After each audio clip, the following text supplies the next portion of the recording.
Muy buenos días. Señor presidente de la Corte Suprema de Justicia, José Óscar Armando Pineda Navas. Señora magistrada de la Sala de lo Penal, Doriluz Rivas Galindo. Representantes del PNUD y USAID. Consultora Alba Evelyn Cortés Alegría. Representantes del Demos Judicial y público en general. Desde la sede del Palacio Judicial, es un privilegio poder darles una cordial bienvenida y realizar el webinar vinculado a la primera recopilación de sentencias con perspectiva de género y derechos humanos para una vida libre de violencia para mujeres y niñas. Cabe destacar que la jurisprudencia desde su concepto etimológico significa la prudencia de lo justo, es decir, la virtud intelectual que discierne lo justo de lo injusto. Las palabras de inauguración de este webinar están a cargo del señor presidente de la Corte Suprema de Justicia, José Óscar Armando Pineda Navas, a quien cedo la palabra. Saludo particularmente a la señora magistrada de la Sala de lo Penal y delegada de género de esta Corte Suprema de Justicia, Doris Luz Rivas Galindo, a la señora representante y presidenta del Programa de las Naciones Unidas para el Desarrollo en El Salvador, PNUD, Georgiana Braga Orilla, al señor coordinador del equipo de seguridad ciudadana de la Agencia de los Estados Unidos para el Desarrollo Internacional, Tracy Lamb, a la señora consultora Alba Evelyn Cortés Alegría, a las señoras y señoras jueces y juezas y demás participantes a través de la plataforma virtual.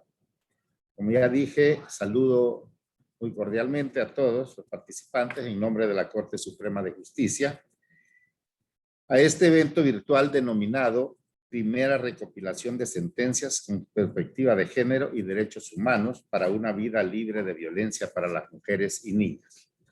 El tema indudablemente es de mucha importancia para la justicia en el país, pues la violencia en contra de las mujeres y las niñas podemos calificarla como otra pandemia que como sociedad nos viene afectando desde hace mucho tiempo.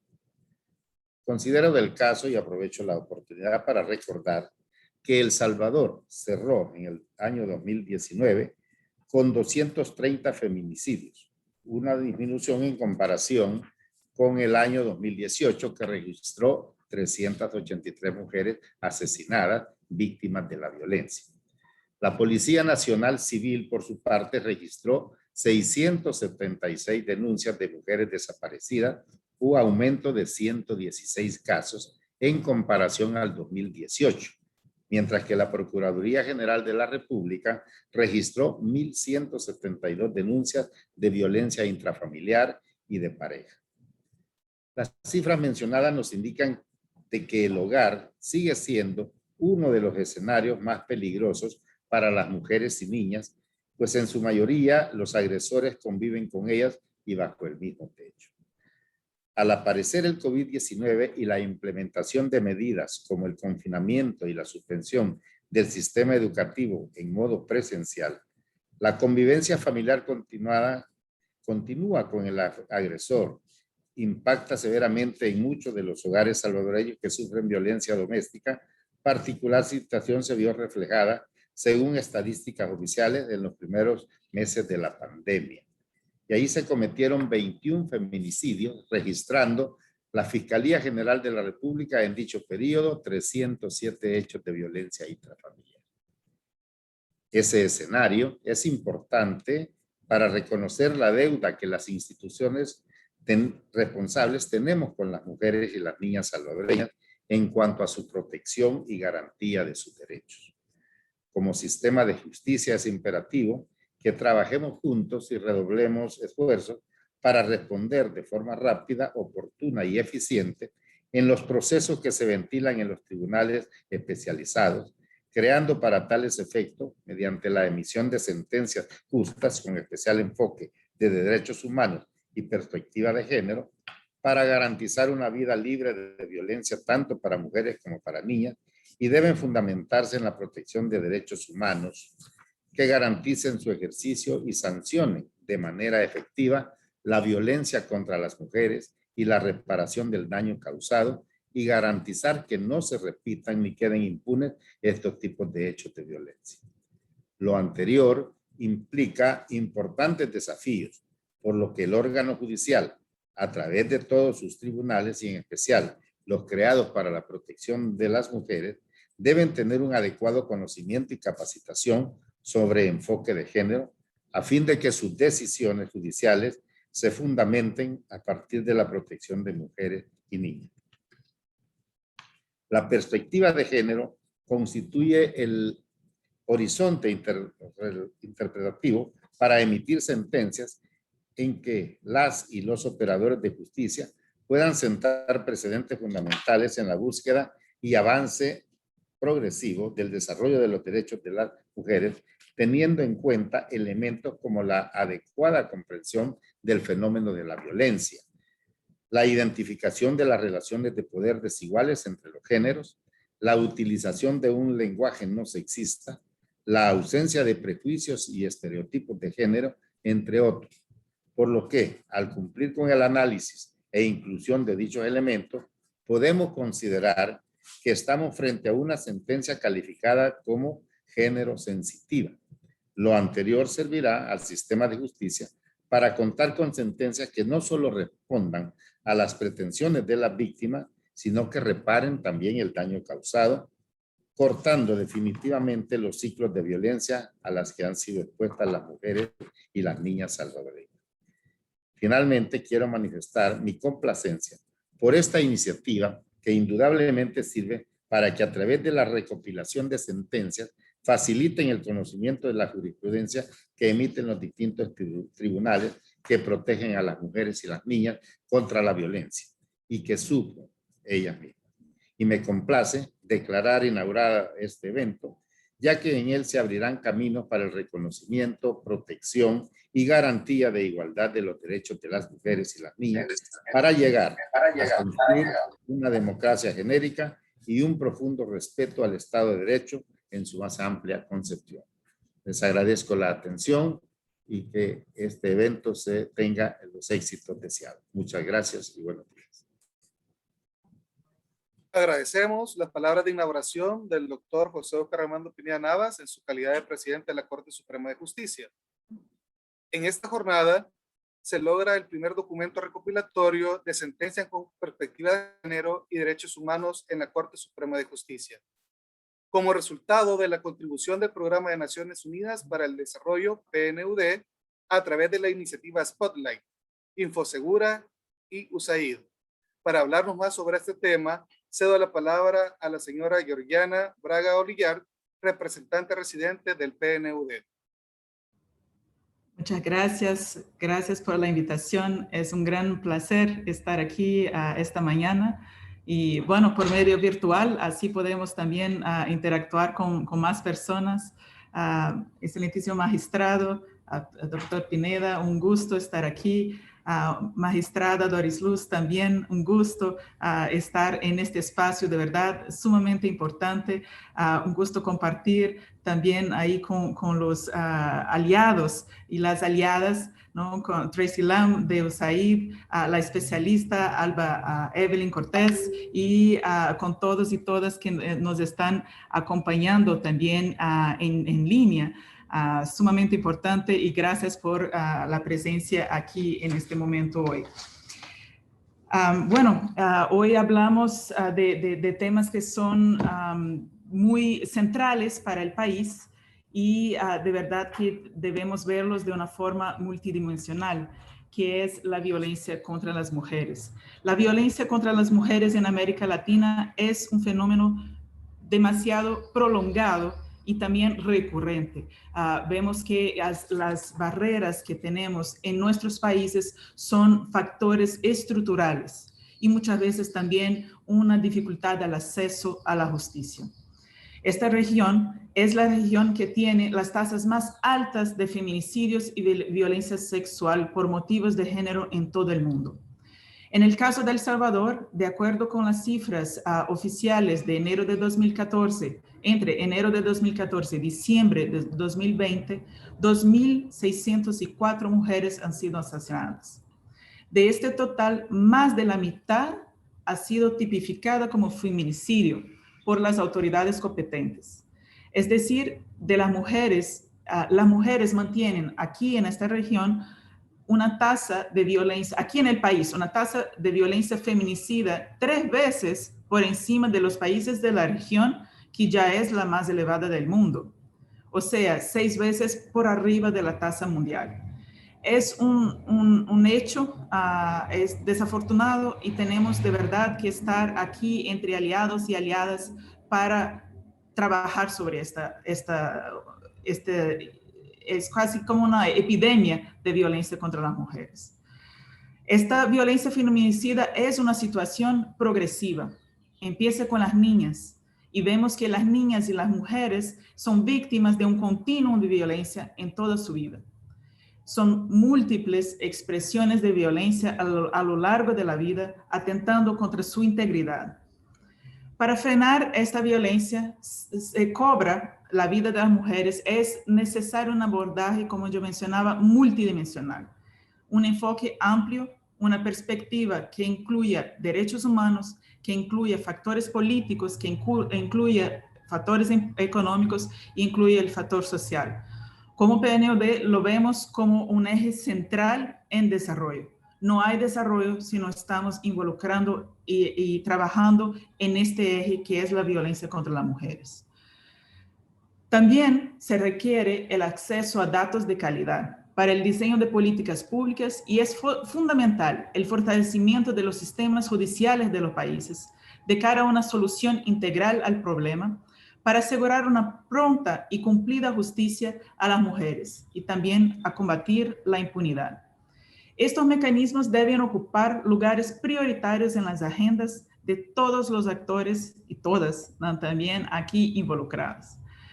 Necesitamos tejidos normativos que incluyan la perspectiva de género de una forma transversal y también una coordinación cada vez más efectiva entre instancias y entidades del gobierno encargadas en la aplicación de la justicia. Desde el PNUD, mediante la iniciativa Spotlight, que es una iniciativa de Naciones Unidas con apoyo de la Unión Europea, y también con el proyecto regional de Infosegura, que es trabajado con USAID, hemos trabajado esta alianza con instituciones nacionales, también con donantes, ¿no? Entonces aquí estamos coordinando el nivel global con el nivel nacional y los distintos órganos de Estado para fortalecer y avanzar en la implementación de iniciativas que garanticen una vida libre de violencia para las mujeres, el derecho a la justicia y el pleno respeto de sus derechos humanos, mediante el fortalecimiento de las instituciones y en el marco del Estado de Derecho.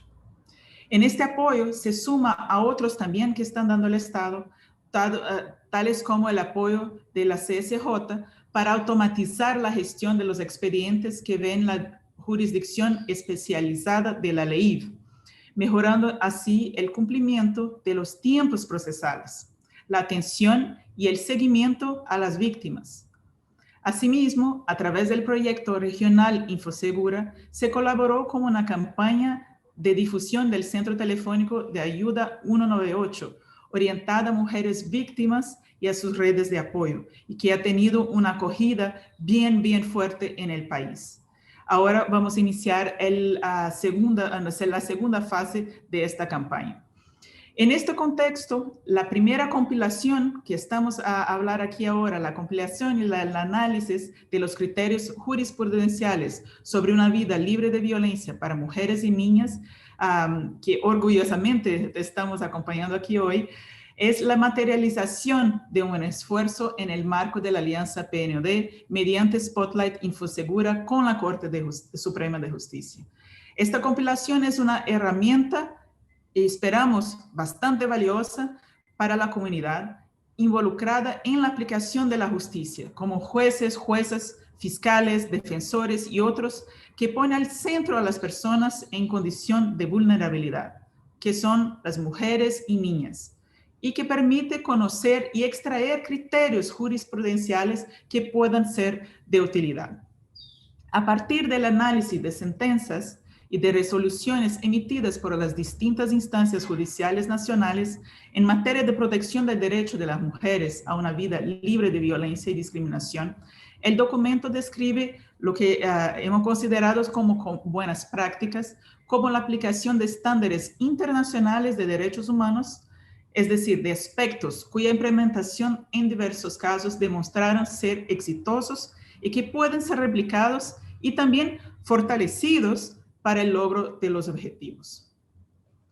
El compilado también describe aspectos que dificultan llegar a los resultados positivos esperados, por lo cual incluye recomendaciones para avanzar en estándares de derechos humanos y aplicación de criterios de debida diligencia y reparación integral.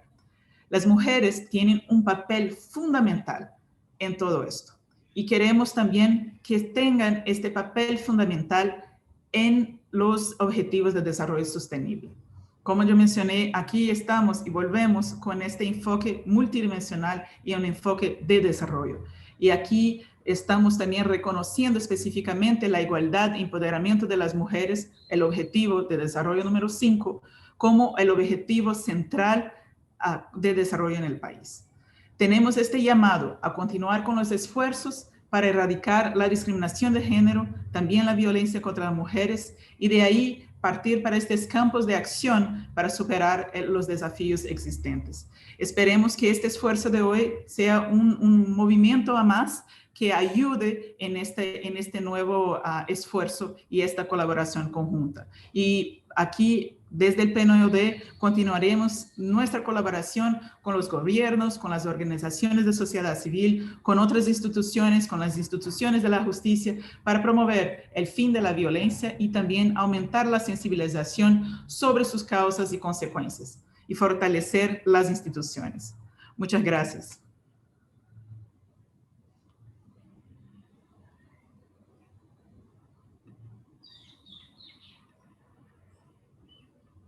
Javier, no te escuchamos. Agradecemos la intervención de la señora Georgiana Braga Olvillar en su calidad de representante residente del PNUD. A continuación, escucharemos a la coordinadora del equipo de seguridad ciudadana de la Agencia de Estados Unidos para el Desarrollo Internacional, USAID, Tracy Lam, a quien cedo la palabra. Gracias, Javier. Muy buenos días a todos y un especial saludos a los otros panelistas. Es un placer estar aquí con ustedes hoy. Pues como sabemos, El Salvador es tristemente uno de los países donde hay más violencia contra las mujeres en el mundo. 67 de cada 100 mujeres han sido víctimas de algún tipo de violencia durante su vida y 3 de cada 10 han sufrido violencia durante los últimos 12 meses, según cifras oficiales de la DIGISTIC. Lamentablemente, la violencia no se vive por igual entre todas las mujeres. Existen grupos que son más vulnerables por razones sociales y económicas, a quienes la violencia les impacta de manera diferente. Dentro de estos grupos están las mujeres del área rural, mujeres indígenas, mujeres afrodescendientes, mujeres LGBTI, mujeres con discapacidad y mujeres viviendo en territorios controlados por pandillas. La Sala de lo Penal de la Corte Suprema de Justicia, con el apoyo de la Unión Europea, la iniciativa Spotlight y el proyecto InfoSegura de USAID y el PNUD, han desarrollado una serie de estudios que buscan mejorar los criterios jurisprudenciales con los que cuentan las mujeres y niñas víctimas de violencia para acceder a la justicia de acuerdo con los estándares de derechos humanos. El estudio se centra en el análisis de 34 sentencias realizadas para identificar el nivel de protección específica que tienen las mujeres y las niñas en las decisiones judiciales. En unos momentos escucharemos los resultados de este análisis que pueden ayudar en el futuro a incorporar otros niveles de protección cuando el sistema procesa estos casos. Sin duda, este puede ser un gran paso para garantizar la protección de mujeres y niñas que son víctimas de violencia y seguir erradicando así todo tipo de violencia basada en género. Agradezco a cada persona involucrada en realizar estos estudios que arrojan luz en estos temas tan importantes para el país. Solo así podemos seguir avanzando para tener una nación más próspera y segura, pero de manera equitativa para mujeres y hombres. Desde USAID seguimos apoyando desde nuestra iniciativa InfoSegura en temas de seguridad en El Salvador y en la región, de manera que las políticas y estrategias que se desarrollen respondan a las necesidades de la población, que sean basadas en evidencia y que involucren a todos los sectores para tener mayor efectividad. Les invito a seguir trabajando en equipo enfocados en la misma meta, la cual es generar esperanza y oportunidades para todas las personas y sobre todo para las mujeres aquí mismo en El Salvador. Muchas gracias. Muchas gracias. Agradecemos la intervención de Tracy Lam en su calidad de coordinadora del equipo de seguridad ciudadana de la Agencia de Estados Unidos para el Desarrollo Internacional, USAID. Procederemos a escuchar a la consultora Alba Evelyn Cortés Alegría, quien realizará la presentación de la recopilación de sentencias con perspectiva de derechos humanos para una vida libre de violencia para mujeres y niñas. Cabe destacar que al final de dicha intervención habilitaremos un espacio de preguntas y respuestas por medio de mensajería directa para todas las personas que se encuentran conectados en esta actividad. Cedo la palabra a la señora consultora Alba Evelyn Cortés Alegría.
En unos minutos se conecta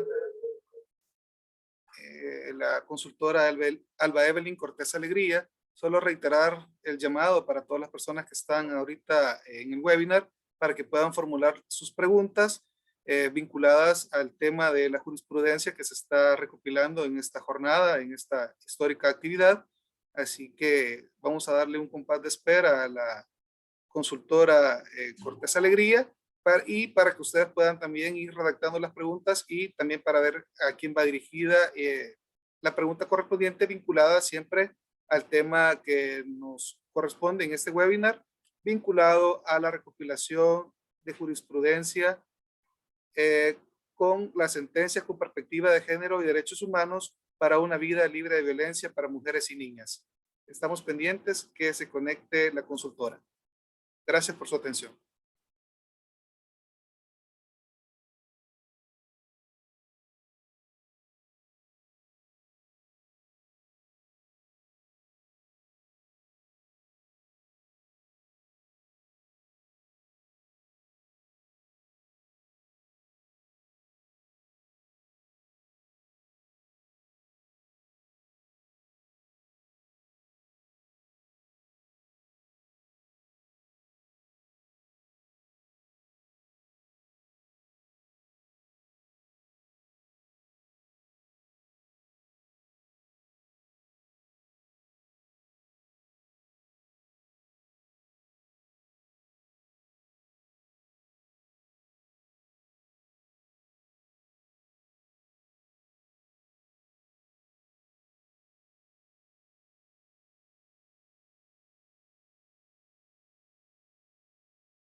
Hola, hola.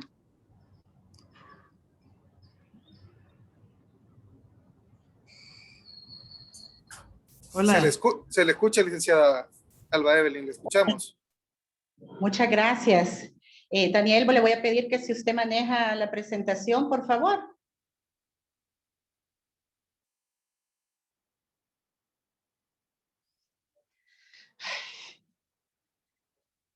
¿Qué pasó? Qué bárbaro.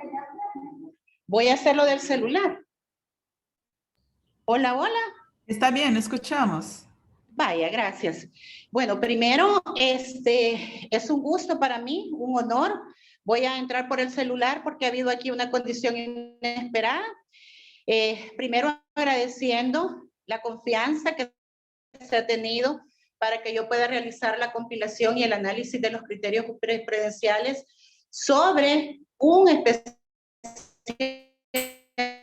bien jurídico nuevo que existe en el año 96, en El Salvador 95, que es el derecho a decisión de mujer. Si ven ustedes en la presentación, se dice que son los análisis de las sentencias de la Sala de lo Penal de la Corte Suprema de Justicia, los casos que se han analizado. Antes es importante tener en cuenta el contexto de violencia y discriminación contra las mujeres, ese contexto estructural. Debemos de saber que entre enero de 2014 y diciembre de 2019, casi 2.500 mujeres han sido asesinadas por su condición de mujer. O sea, no estamos hablando de violencia general o social, sino que violencia dirigida contra las mujeres. Pero llama la atención que de este total, el 67% ha sido tipificado como feminicidio y los otros no. Lo que incluye que en El Salvador, bajo esta calificación oficial, tenemos una tasa de casi 3 veces más alta o por encima de los países de la región.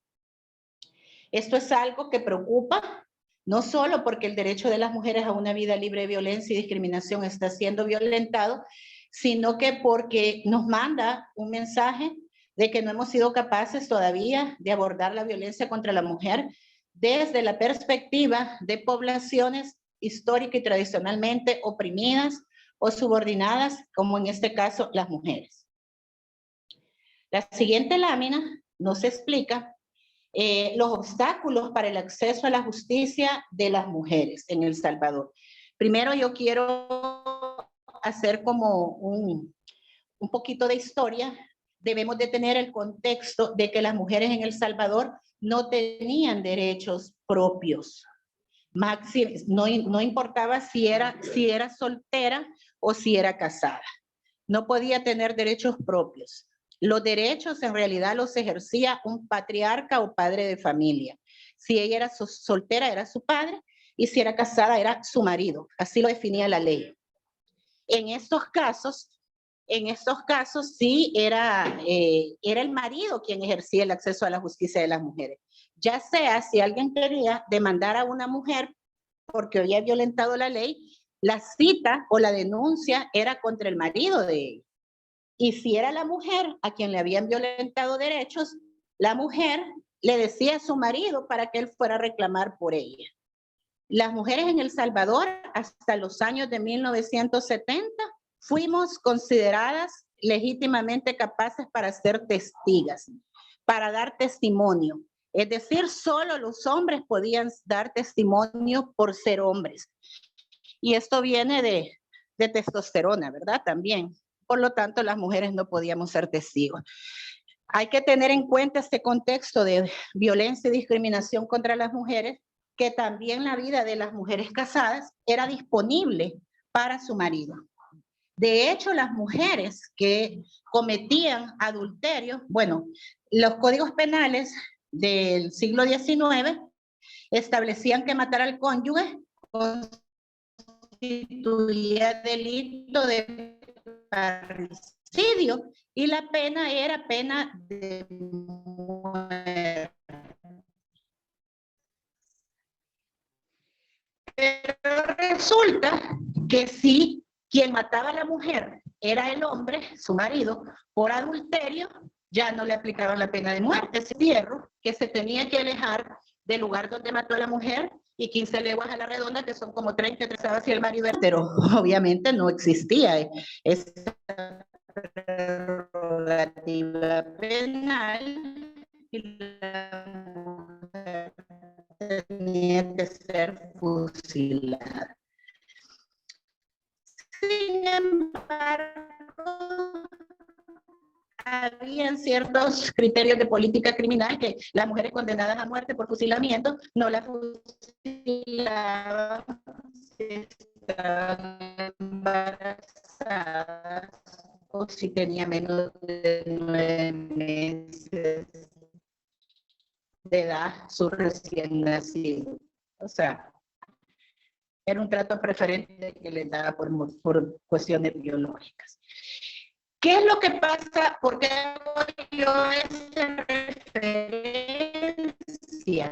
Porque el poner una denuncia, ir a los juzgados, ir a la administración pública, ir a un ministerio, una oficina pública, por lo tanto se ha dificultado ese acceso. Pero ahora, desde 1950, las mujeres ya pueden acceder a los tribunales de justicia.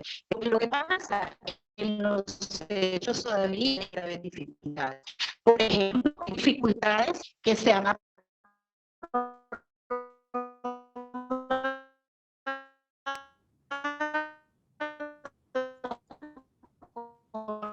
Licenciada, yo creo que está leyes, cortando. ley, por ejemplo, ¿verdad?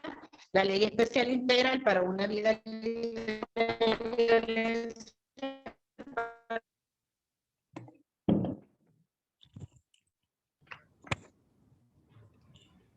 ¿Sí se escucha? Ahorita sí, pero habría que conectarse. Estoy conectada a la computadora. Ah, ok, debe ser mejor porque es una amiga del sonido. ¿Quieres esto? Me lo apaga. Me lo apaga. Entonces, con esos antecedentes es importante ver que a pesar que formalmente ya la mujer no tiene ningún impedimento para acceder a la justicia, aún hay dificultades, les decía. Una dificultad que se ha evidenciado con esta investigación es que los tipos penales especiales recogidos en la Ley Especial Integral para una Vida Libre de Violencia y Discriminación para las Mujeres, que son una protección reforzada que se dan para ir deconstruyendo la estructura discriminatoria y violenta contra las mujeres como colectivo, no se quieren aplicar, sino que se quieren seguir aplicando los tipos penales generales, ¿verdad? Por ejemplo, los delitos que están en el Código Penal y no los delitos que están en la ley. También se identificó como obstáculo que algunas sentencias de los juzgados que no son especializados para una vida libre de violencia para las mujeres, en general, porque no es, en general, carecen de perspectiva de género transversal. También se identifica poca coordinación efectiva entre instancias y entidades del Estado en materia de reparación integral. Por ejemplo, llama la atención que los juzgados especializados para una vida libre de violencia para las mujeres, en cumplimiento al mandato que da la Corte Interamericana de Derechos Humanos sobre la reparación integral y omnicomprensiva que ordena, y además la Convención de Belén do Pará, que nos dice que las mujeres que han sufrido violencia por ser mujeres tienen derecho a que se les repare de manera integral. Pero nuestro Código Penal no lo establece la reparación integral. Habla de acción civil, que no llena los requisitos de una reparación integral. Pero ¿qué están haciendo estas juezas? Ellas integran el estándar de derechos humanos que está en el tratado, y como el tratado está por encima de la ley nacional, entonces dice repárese integralmente y adoptan medidas de no repetición. Por ejemplo, pueden mandar, en el caso de un policía que mató a otra compañera policía, mandan a que el derecho de las mujeres a una vida libre de violencia contra las mujeres se divulgue como una materia especial dentro de la currícula de la Academia Nacional de Seguridad Pública. Otras niñas que quedaron huérfanas por feminicidio, su madre muerta y su padre preso, entonces mandan al Estado a que le garantice su derecho a la educación en el máximo esfuerzo. Y el Estado lo está cumpliendo con estas medidas reparatorias. Entonces, estos son avances que tenemos. Luego, la enseñanza de la doctrina penal que dan en las universidades, la teoría del delito, por ejemplo, no ha evolucionado a estas alturas para integrar plenamente la teoría de género, la teoría de la perspectiva de género, la teoría del delito. Y otra dificultad que se encuentra es la de concretar en conductas típicas algunos términos como misoginia o el odio o menosprecio a la condición de mujer por ser tal, ¿verdad? Que puede ser explícito o implícito. También hay mucha dificultad para poder entender que el contexto de discriminación estructural debe ser parte del razonamiento de la resolución judicial, tal como ha dicho la Corte Interamericana de Derechos Humanos en el caso de Campo Algodonero.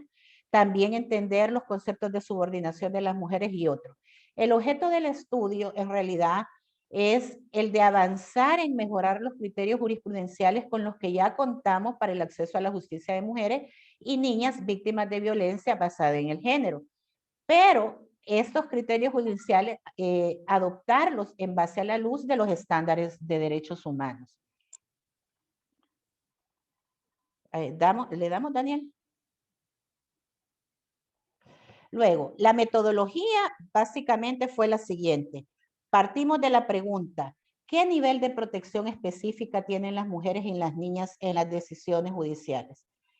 Y entonces, para dar respuesta a esta interrogante, se buscó identificar en las sentencias analizadas estos 5 criterios. Primero, la invocación de todo el corpus juris de derechos humanos en general, no solo que se aplique la ley nacional, sino que el cuerpo de derecho, todos los tratados de derechos humanos genéricos o que protegen a todas las personas sin distinción de nada, ni de sexo.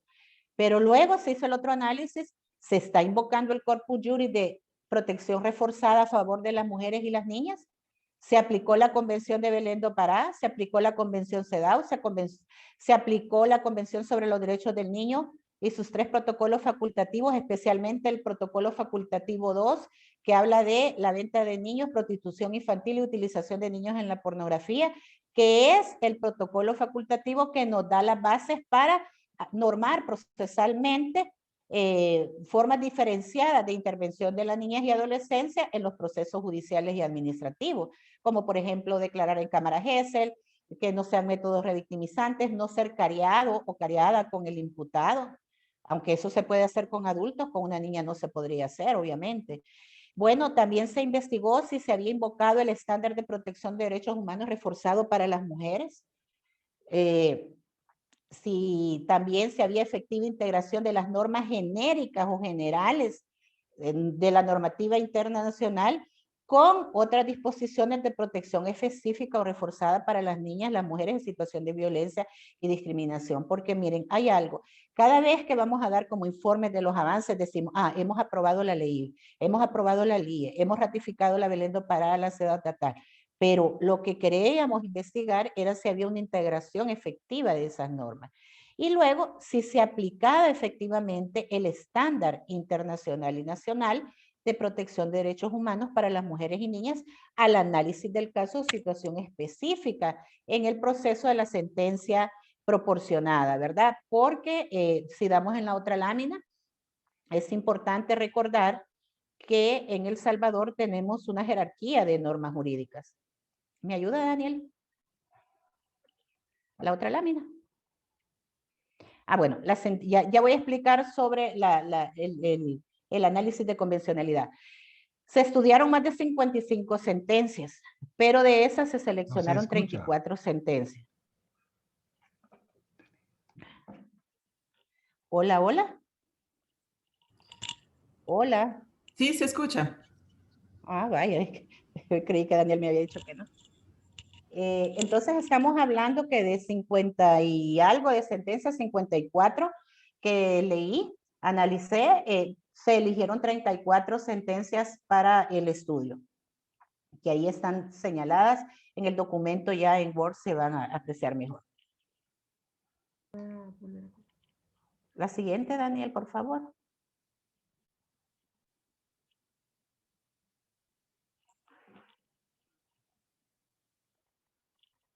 Daniel.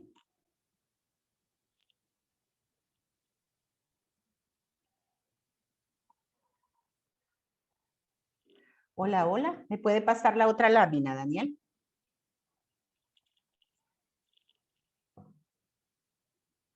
¿Ustedes, las demás personas me escuchan? Sí, aquí sí. Gracias.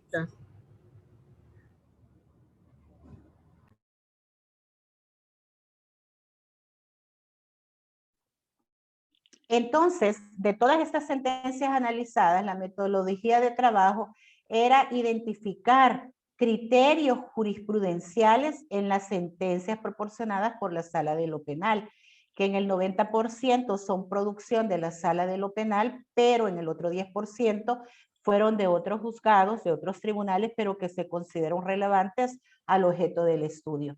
Y logramos identificar, fíjense, cinco criterios jurisprudenciales que está dictando la Sala de lo Penal con sus sentencias. El primer criterio jurisprudencial es el reconocimiento de la violencia sistemática o estructural de la violencia contra las mujeres en El Salvador.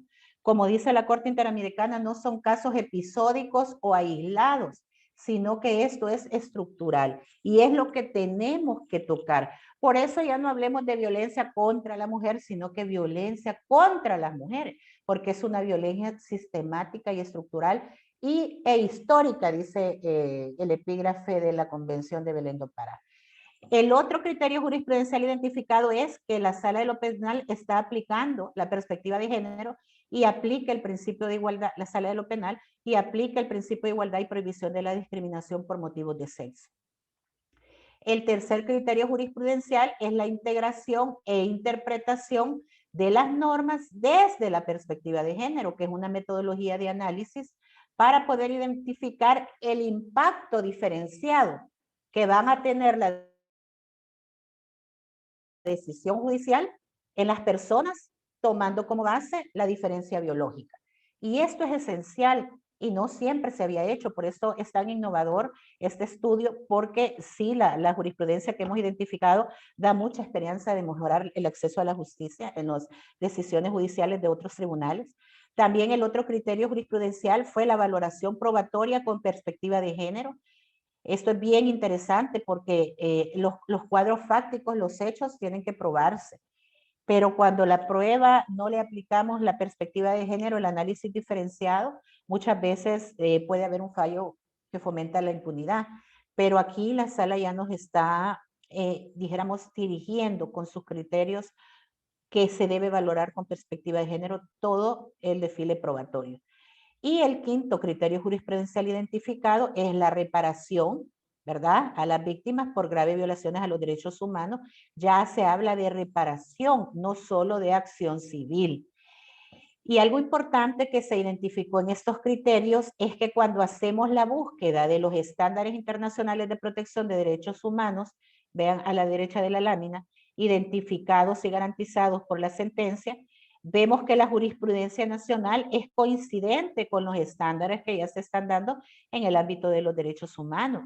Y por lo tanto, esta jurisprudencia nacional está fundamentada e invocando los estándares de derechos humanos en las resoluciones. Entonces, por primera vez se está viendo ya de manera bastante plena que los estándares internacionales ya los estamos aplicando a los fallos nacionales, en este caso en la jurisprudencia de la Sala de lo Penal. Algunos resultados, ¿verdad? Que, por ejemplo, coinciden los estándares de derechos humanos internacionales con los estándares que nos da la jurisprudencia nacional son, por ejemplo, este cuadro, ¿verdad? A la izquierda ustedes pueden ver los estándares internacionales de derechos humanos. Y a la derecha pueden ver los estándares que nos está dando la jurisprudencia de la Sala de lo Penal. Esto es, en el criterio jurisprudencial 1, reconocimiento de la violencia sistemática o estructural contra las mujeres en El Salvador. A la izquierda, un estándar es determinación de la cultura de violencia y discriminación basada en el género. ¿Qué dijo la jurisprudencia nacional a la derecha? Determinación de la cultura de violencia y discriminación basada en el género, decía una sentencia. Determinantes de la violencia contra la mujer, decía otras. El carácter progresivo de la violencia contra las mujeres y el reconocimiento de diversas expresiones de violencia. Esta jurisprudencia coincide con el estándar internacional que está a la izquierda. También hablar del bien jurídico violencia contra las mujeres, ya lo hizo la Sala de lo Penal en su jurisprudencia, habla y nos define tome el concepto de la Belén do Pará y lo incluye en su valoración, violencia contra la mujer y también violencia económica como forma de manipulación. Por ejemplo, otros estándares que nos da nacional es el feminicidio como forma extrema de violencia contra las mujeres. Varias sentencias hablan de dolo misógino. Recordemos que la misoginia no es más que el elemento subjetivo, un elemento especial. Además del dolo, la misoginia es un especial elemento del ánimo del autor, en donde lo objetivo nos determina lo subjetivo, que es el menosprecio, el considerar con menos valor a las mujeres con respecto a ellos que son hombres, ¿verdad? También estereotipos de género ya está en la jurisprudencia internacional de derechos humanos, y la jurisprudencia nacional también retoma la valoración de estereotipos de género, y también, algo bien importante, el lenguaje sexista como delito de expresiones de violencia contra las mujeres. Esta estándar que da aquí la jurisprudencia nacional, para mí es innovadora, porque yo no he encontrado del lenguaje sexista ningún estándar todavía, pero ya nacionalmente sí lo tenemos. Y luego otro estándar que nos da la jurisprudencia de la Sala de lo Penal es hablar de discriminación en contra de las niñas y mujeres y tolerancia hacia la violencia contra mujeres e impunidad. Por ejemplo, pongo acá y lo resalto: matrimonio con persona menor de 18 años de edad que estaba siendo tolerado por varias sentencias en el ámbito penal. En la siguiente lámina vamos a encontrar un ejemplo de este criterio jurisprudencial 1, y vean, me gustaría que lo vieran en la lámina. Este es un caso donde la Sala de lo Penal habla de la determinación de la cultura de la violencia y discriminación basada en el género. En celeste está sombreado el caso, ¿verdad? Hombre condenado a 15 años de prisión por tentativa de feminicidio agravada contra su excompañera de vida, a quien le cortó el cuello al verla bailando con otro hombre en la fiesta del pueblo, luego de que ella lo abandonara por el maltrato reiterado que ella sufría, ¿verdad?, del feminicida. Este es un caso en donde la sentencia hace referencia a esta cultura de violencia y discriminación contra las mujeres, a pesar de que los requisitos de los fallos o la sentencia no lo establece el Código Procesal Penal, que vamos a hacer este análisis, pero la Sala de lo Penal lo hace vía aplicación de estándares de derechos humanos por la convencionalidad, ¿verdad? El control de convencionalidad. Y dice que esta es la resolución, que durante el devenir de la historia han sido vulnerados o violentados en sus derechos humanos como producto de conductas androcéntricas expresadas mediante los diferentes ejes misóginos que han sido fomentados por el sistema patriarcal. Y aquí pone los ejes misóginos: supuesta inferioridad biológica, moral e intelectual de las mujeres, los cuales infieren en el mundo real que el hombre es superior a la mujer en todos los aspectos. Esto es relevante porque, como les digo, la legislación nacional no exige este análisis, pero como la legislación nacional queda en la última jerarquía está por debajo de los tratados de derechos humanos, entonces la Sala de lo Penal retoma esos estándares para su resolución. En la siguiente lámina podemos encontrar ya el siguiente criterio jurisprudencial 2, la aplicación de la perspectiva de género y aplicación del principio de igualdad y prohibición de la discriminación contra las mujeres.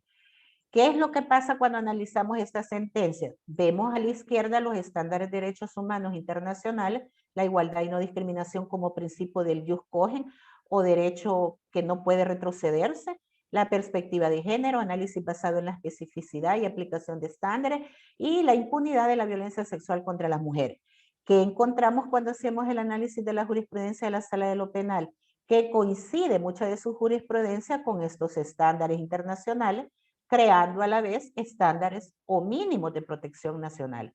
Ya las resoluciones de la Sala de lo Penal hablan de la discriminación como forma de violencia, del reconocimiento de las relaciones desiguales de poder entre hombres y mujeres, de la perspectiva de género, de la obligación del análisis de convencionalidad genérica y protección reforzada y aplicar todo el corpus juris de protección a mujeres, niñas y adolescentes. También análisis basados en especificidades, evitar la impunidad y la misoginia como especial elemento del ánimo. Un ejemplo de este criterio jurisprudencial 2 es el siguiente. Veamos la lámina, Daniel. Cuando habla la Sala de la perspectiva de género y la discriminación como forma de violencia, nosotros encontramos en la sentencia 07-2018 que dice: este es el caso de un hombre condenado a 50 años de prisión por feminicidio agravado de su compañera de vida, a quien estranguló luego de varios años de un maltrato reiterado.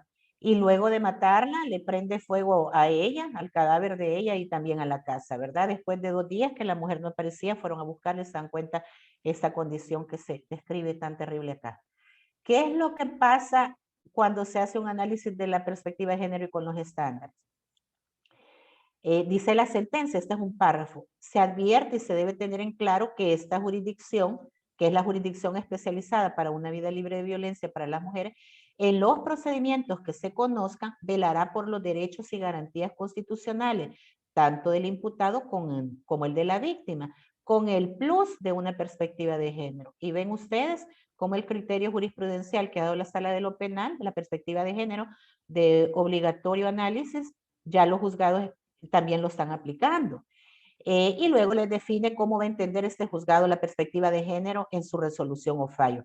Y abajo dice, en igual sentido, esta sede judicial es competente de acuerdo a la ley, la cual supone la misión de garantizar a las mujeres su derecho a vivir libres de violencia, comprendiendo este derecho, el de ser libres de toda forma de discriminación, ser valoradas y educadas libres de patrones estereotipados de comportamiento, prácticas sociales y culturales basadas en conceptos de inferioridad. Entonces ven que ya se hace la referencia a la discriminación de las mujeres como forma de violencia.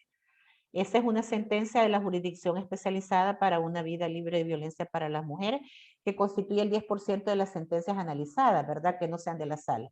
En la siguiente lámina vamos a encontrar el criterio jurisprudencial 3 identificado, que es la integración e interpretación de normas desde la perspectiva de género. Igualmente, volvemos a analizar a la izquierda el estándar internacional, que ya nos refiere, nos hace referencia a quienes son víctimas, al principio de desarrollo progresivo y prohibición de regresividad, el principio del jus cogens, ¿verdad? Si ya se adelantó en proteger especialmente a las mujeres, ya no se puede retroceder y vemos que hay muchos intentos de hacerlo. La toma de declaración de las mujeres víctimas de violencia sexual y de otro tipo de tipologías también, ¿verdad? De violencia. La vulneración, la violencia sexual, que puede incluir actos que no suponen la penetración. Y estos son los estándares. Fíjense que estos estándares internacionales vienen a aclarar muchos mitos basados en la violación al principio de laicidad. Porque recuerden ustedes que las normas religiosas en El Salvador fueron normas jurídicas. Aquí el derecho canónico se aplicaba de manera directa. Hasta antes del año 1900, los matrimonios los celebraba y los legitimaba la Iglesia Católica. La vida de las personas también. Por eso ahora con una certificación de la fe de bautismo podemos probar la existencia de alguien que nació antes del año 1900. La muerte de las personas se registraban por la Iglesia Católica. Los matrimonios, los hijos, etc. Por lo tanto, cuando el Estado se vuelve laico a partir del año 1950, dice, ya no podemos utilizar ninguna disposición religiosa para probar el estado civil de las personas ni otra cosa. Pero, ¿qué es lo que sucede? Se da un fenómeno que las normas religiosas ya no están escritas en el papel porque ya no se van a utilizar, pero sí están inscritas en el colectivo, en la memoria, y que se refuerzan con la práctica social o cultural. Por eso recordemos que cuando hay agresión o violencia sexual que no incluye penetración, automáticamente pensamos que el hecho no fue tan grave. Y también cuando las mujeres no gritan, no piden auxilio y no aplican el síndrome de Lucrecia, ¿verdad? Que se mató ella antes de ser poseída por otro hombre que no fuera su marido. Cuando vemos que la mujer no grita, no pone resistencia, no se pone en peligro su vida misma para evitar la violación o la agresión sexual, automáticamente traemos a nuestra análisis aquellas disposiciones del Deuteronomio, allá por el capítulo 22, que dice que cuando una mujer es violada y no grita lo suficiente para que la salven del violador, van a matar al violador, pero también a ella. Y su vida solo se salvará si la violaron en un bosque, en cuyo caso sus gritos de alerta no pudieron ser escuchados. Y vean que esas disposiciones religiosas, que ya no son ley formal, pero están inscritas en la mente. Y por eso la Sala de lo Penal, en su jurisprudencia, cuando habla de la violencia sexual, es bien interesante leerla los aportes que nos da sobre el alcance del acoso sexual, y también establece que un solo acto puede configurar acoso sexual, especialmente cuando se produce bajo una relación de poder que vincula al autor y la víctima. No tienen que ser actos reiterados. Y lo dice, el alcance de la exigencia de reiteración en el tiempo para configurar el delito de acoso sexual no debe ser exigido. Y luego, ¿verdad? Habla también de la configuración de la conducta punible de violencia sexual en menor e incapaz, y que no es necesaria la fuerza física. Todo esto es como un vaso de agua en el desierto, porque sí es interesante cómo se viene a modificar criterios que venían siendo tradicionales con criterios jurisprudenciales que nos vienen a transformar toda la lógica de las resoluciones. Bueno, en el criterio jurisprudencial, este era el criterio jurisprudencial 3. Ahora vamos a un ejemplo de este criterio jurisprudencial 3, que es la integración e interpretación de normas desde la perspectiva de género.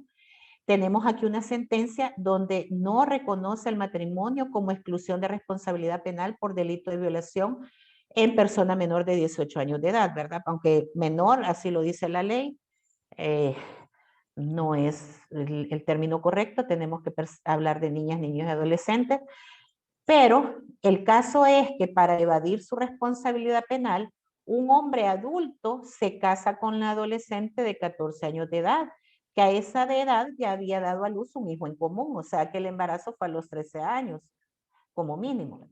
Pero la Sala de lo Penal confirma la sentencia condenatoria de 14 años de prisión por el delito de violación en esta adolescente. Y la casación dice así: en relación al mencionado asunto, la Cámara, que es el tribunal inferior, ¿verdad?, de cuya resolución se había impugnado, dijo que la tesis de la defensa de que por el hecho de haber contraído matrimonio el imputado con la víctima se le debe de excluir al imputado, ¿verdad?, de responsabilidad penal, ya que su propósito era formar una familia. Entonces dice, se determina que la jueza acertadamente consideró que el deseo de consolidar una familia no fue el objeto primordial ni específico del acusado, ¿verdad? Y eso se deduce que el matrimonio fue posterior a que el hombre estaba procesado penalmente. Y sobre ese punto la sala es coincidente con la Cámara y les dice: no puede considerarse como elemento exculpatorio la unión matrimonial realizada con posterioridad a la acción delictiva. Y abajo dice en el último inciso: en efecto, esta sala entiende que el matrimonio de la víctima con el ofensor no hace desaparecer el reproche por la conducta criminal, la cual ha menoscabado la indemnidad sexual de una persona menor de edad. Entonces vean qué interesante, porque aquí en El Salvador tuvimos antes de que se reformara el Código de Familia, una oleada de matrimonios de los imputados con las víctimas menores de 18 años de edad que ya eran madres. Y bajo el defensor presentaba el acta de matrimonio y decían, bueno, la certificación de la parte de matrimonio, y decían: aquí no hay dolo de violar, aquí hay un dolo de formar una familia. Y como hay un niño también, que la adolescente ya dio a luz un niño recién nacido, el Estado lo que tiene es que proteger a esta familia y no mandar preso al padre de la criatura. Y por lo tanto se decía: aquí no hay dolo, el hecho es atípico, aquí lo que se ha constituido es un hogar. Esos eran muchos casos, especialmente en la zona paracentral, y esta jurisprudencia viene a dejar en claro que ya no pueden permitirse este tipo de fallos. Claro, ahorita se ha prohibido el matrimonio, ¿verdad?, de todas las personas menores de 18 años de edad, que es otro asunto que tenemos que analizarlo, porque a quien tendremos que detener para que no abusen de las personas, niñas y adolescentes, son a los agresores. Pero no lo hemos logrado todavía, pero sí ya reformamos la ley. En la siguiente lámina está el criterio jurisprudencial 4, la valoración probatoria con perspectiva de género. A la izquierda pueden ver ustedes algunos estándares internacionales de derechos humanos. Por ejemplo, el deber de valorar la prueba desde una perspectiva de género, el uso de la prueba circunstancial, los indicios y las presunciones, la correcta valoración de las posibles inconsistencias en la narración de los hechos de las víctimas, ¿verdad? La falta de resistencia física es irrelevante en sede judicial y no presume el otorgamiento de un consentimiento pleno. Estos son los estándares que ya nos dice la jurisprudencia o los tratados o la jurisprudencia de la Corte. ¿Y cómo lo aplicamos a nivel nacional? Aquí a la derecha ustedes pueden ver que de las sentencias analizadas hemos visto que hay coincidencia en la jurisprudencia de la Sala de lo Penal en aplicar como estándares la valoración de la prueba con perspectiva de género, la admisión excepcional de la prueba de referencia, ya que en los delitos sexuales principalmente o delitos de violencia contra la mujer en el ámbito privado, es muy probable de que no hayan testigos directos, entonces se utiliza la prueba de referencia. Y también la jurisprudencia, otro criterio, es que la correcta valoración de las posibles inconsistencias en la narración de los hechos que dan las víctimas deben tomarse en cuenta desde una perspectiva de la relación desigual de poder y vulnerabilidad, y esto es muy importante, la falta de resistencia física es irrelevante y no presume un otorgamiento del consentimiento, porque tiene que probarse un consentimiento pleno para excluir el delito, el delito sexual, pero no porque la víctima no puso resistencia al agresor, no gritó, no pidió auxilio, no puso en riesgo su propia vida, eso sería irrelevante para decir de que hubo consentimiento. Un ejemplo de esto es en la siguiente lámina. Del criterio jurisprudencial 4, la valoración probatoria con perspectiva de género. Por ejemplo, en esta sentencia es un caso de un hombre condenado a 35 años de prisión por feminicidio agravado de su compañera de vida, a quien mató a machetazos frente a su hija en común, culminando así a años de maltrato de la mujer, quien no lo denunciaba por miedo. ¿Qué pasó en esta sentencia? Se dice, esta jurisdicción, además de valorar la prueba conforme a las reglas de la sana crítica, también la va a valorar desde una perspectiva de género. Pues en el caso de los delitos de violencia contra la mujer, esa valoración debe de contener aportes específicos de la teoría de género, así como consideraciones especiales para evitar el extravío cultural del pensamiento en la apreciación de la prueba, el cual debe estar desprovisto de mitos y estereotipos, pues leyendo lo que está en rojo, sexistas para lograr la aplicación de la justicia en las mujeres víctimas. Y se entendiendo en el ámbito jurisdiccional que la perspectiva de género aplicada en ese ámbito es una nueva visión que permite analizar y comprender las características que definen a mujeres y hombres en la sociedad de manera específica, tanto sus semejanzas y diferencias, ¿verdad? Para lograr determinar con más justicia la resolución del caso. El otro criterio jurisprudencial, que es el 5, que es el último, que está en la otra lámina, que encontramos, es la reparación por graves violaciones a los derechos humanos. Entendiendo que la Convención de Belén do Pará dice en su preámbulo que la violencia contra la mujer es una grave violación a los derechos humanos y fundamentales de las mujeres y que tiene su base en cuestiones históricas y estructurales. Entonces, es obvio que si la Convención de Belén do Pará es una convención sobre derechos humanos que va a abordar la violación a graves violaciones a derechos humanos de una población en situación de opresión histórica y estructural como son las mujeres, estos determinantes de la reparación a nivel internacional tienen que ser aplicados en base al control de convencionalidad en el ámbito nacional.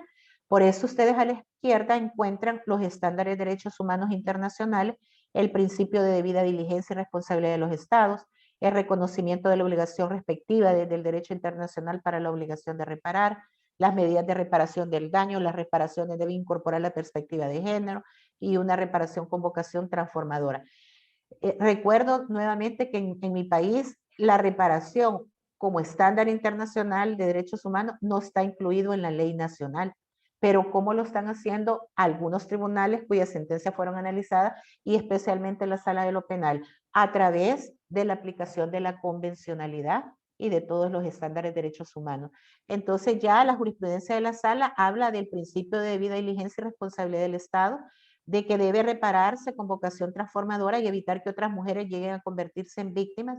Es alentador que estas sentencias ya están dando incluso medidas de no repetición, porque lo que prevé la Belén do Pará es eliminar todas esas situaciones que perpetúan la violencia contra las mujeres de manera estructural.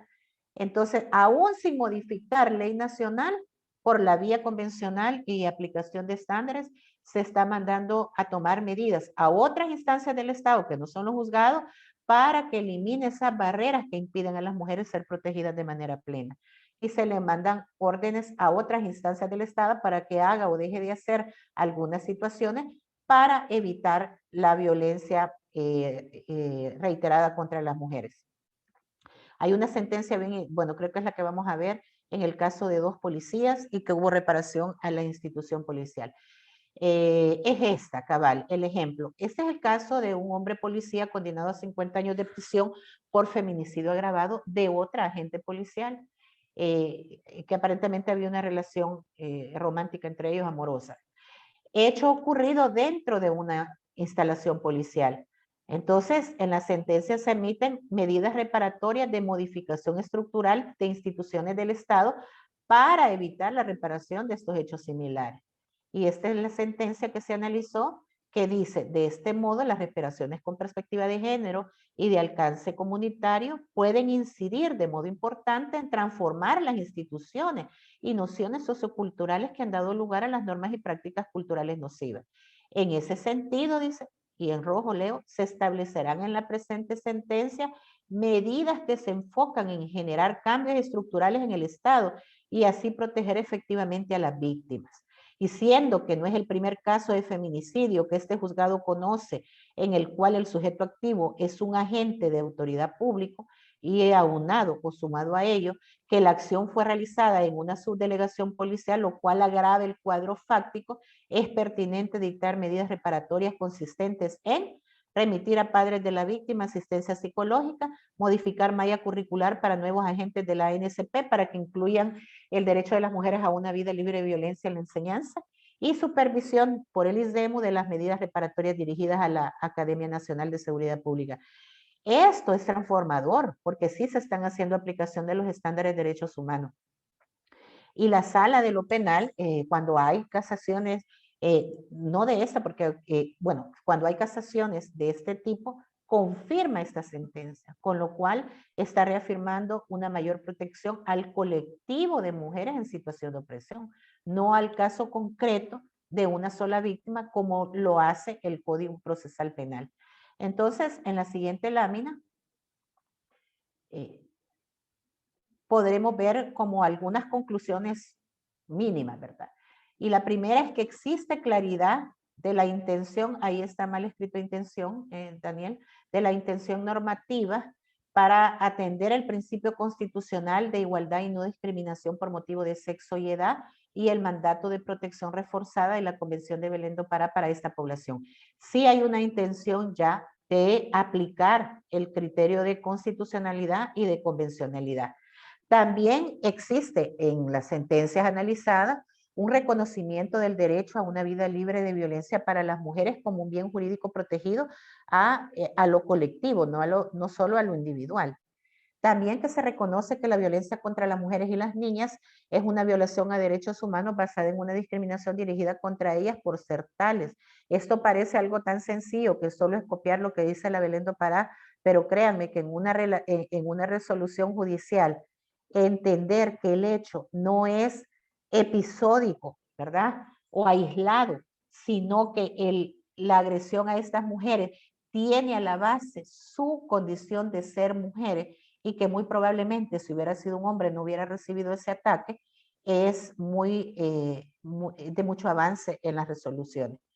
También en el número 4 se concluye que existe avance en el reconocimiento de los derechos procesales de las mujeres víctimas en equilibrio con los derechos del imputado.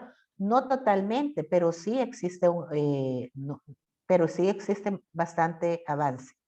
En el 5 se identifica el delito de feminicidio como un crimen de odio que se fundamenta en factores de discriminación contra las mujeres por el hecho de serlo. En esto superamos al estándar internacional porque todavía no encontramos como estándar, por lo menos yo lo busqué, hablar que el feminicidio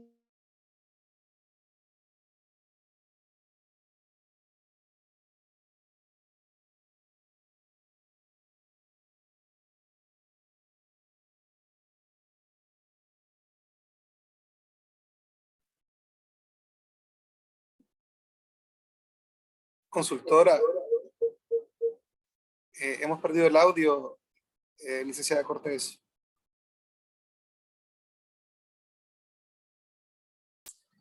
¿Me escucha, licenciada Cortés?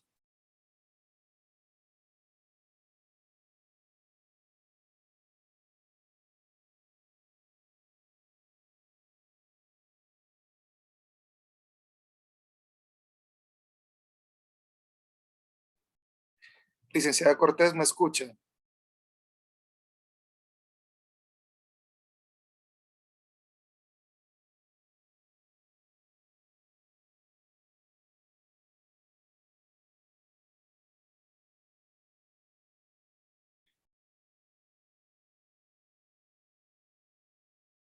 Probando sonido, licenciada Cortés, ¿me escucha?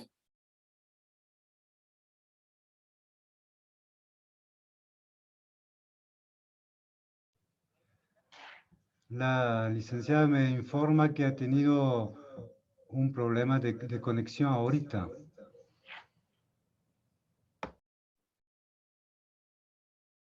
Copiado. Iniciamos con el espacio de preguntas y respuestas. Sí, me parece bien.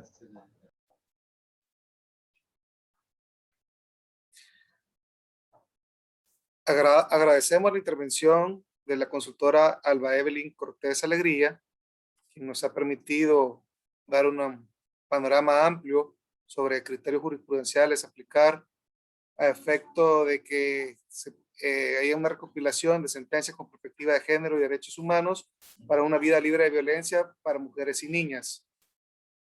Como lo mencioné al inicio, la palabra jurisprudencia tiene un concepto etimológico que tiene por significado la prudencia de lo justo, es decir, la virtud intelectual que discierne lo justo de lo injusto, y hoy queda patentado con los criterios expuestos por la consultora Alba Evelyn Cortés Alegría. Como mencionamos desde un inicio, habilitamos un espacio de preguntas y respuestas. Daré lectura a lo que hemos recibido en el chat en orden de llegada. Particularmente, la señora Blanca de Chávez no hace una pregunta, sino más bien un comentario. Daré lectura. Saludar al equipo de trabajo por esta iniciativa.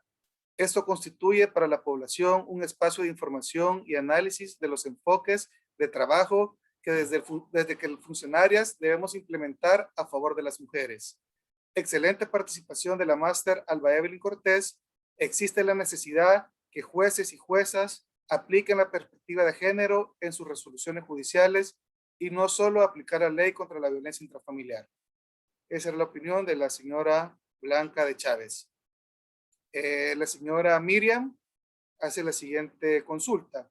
¿Qué consecuencias podría traer el argumento utilizado por la jueza en el caso Wendy Hernández al decir que por su labor debe estar acostumbrada a recibir este tipo de situaciones en referencia al caso recibido, en referencia al acoso recibido por Jaime Perla? Hola. Sí, voy a dar lectura a las demás preguntas para que puedan participar también los demás miembros del foro. Flor Marroquín dice, buenos días, ¿cuáles serían los primeros cambios para erradicar o minimizar la violencia de género en las mujeres y niñas en El Salvador? Consulta para las distinguidas panelistas. ¿Quiénes son los agentes principales que deben estar involucrados para la defensa de los derechos fundamentales como la vida y la integridad de las mujeres? Esta pregunta va para las panelistas. Espectador anónimo dice, actualmente podemos ver que las mujeres interponen denuncias sobre la violencia que sufren. Entonces mi pregunta es, ¿por qué la Policía Nacional Civil, la Fiscalía General de la República o cualquier otra institución no actúan de inmediato?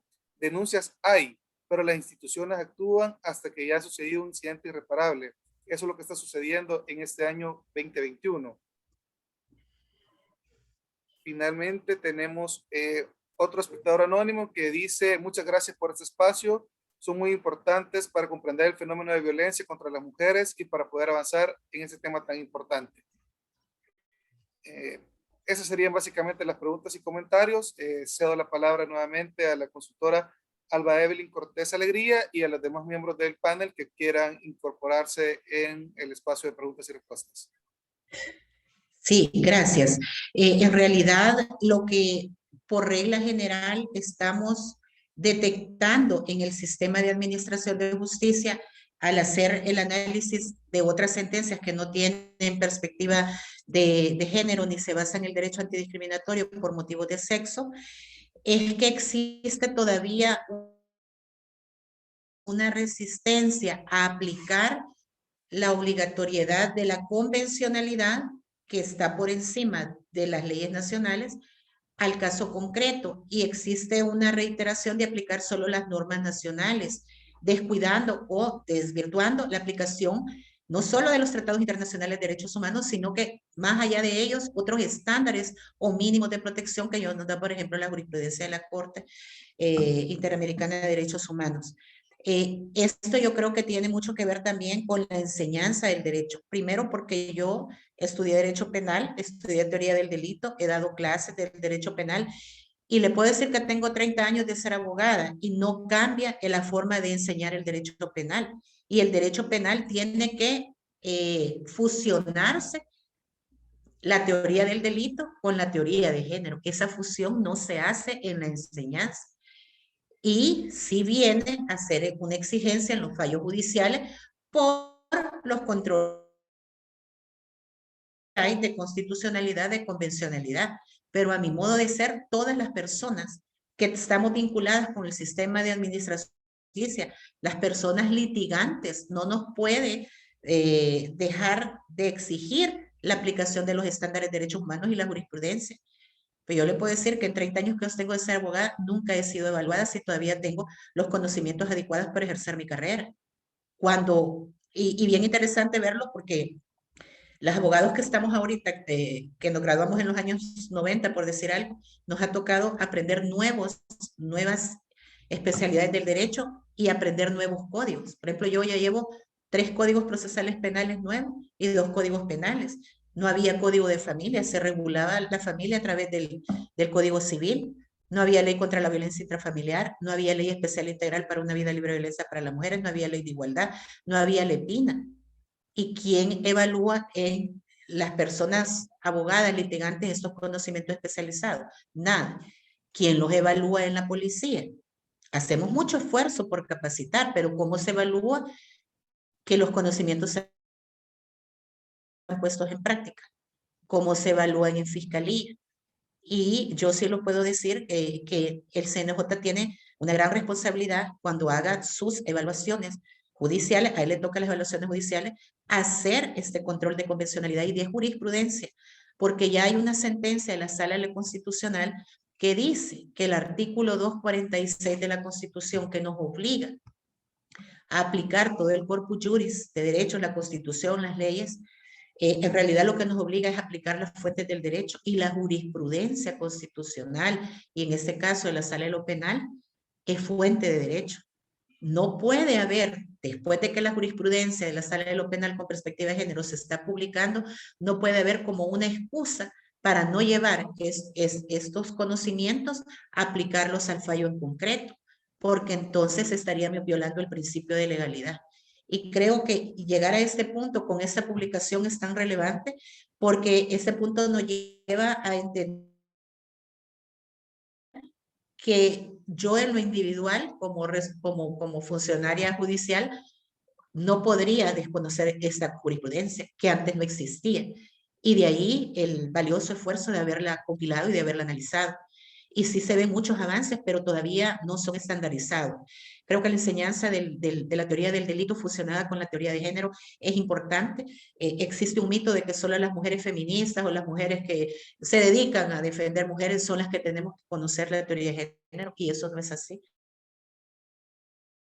La teoría de género surge la necesidad desde la Convención de Belén do Pará y la Convención CEDAW, que nos dice que hay que hacer un análisis diferenciado basado en el sexo de la persona, y que nos dice también el Comité CEDAW, no hay norma neutra, todas las normas van a tener un impacto diferente si es hombre o una mujer. Y por lo tanto, si usted no hace ese análisis del impacto diferenciado que la norma o mi decisión judicial puede tener en hombres o en mujeres, usted está violando el artículo 1 de la CEDAW. Viola la ley, viola el tratado y entonces viola el principio de legalidad. Cuando entendamos esa situación, ¿verdad? Creo que vamos a poder avanzar mucho más diligentemente. Y bueno, no es solo capacitar, sino que también fiscalizar la aplicación.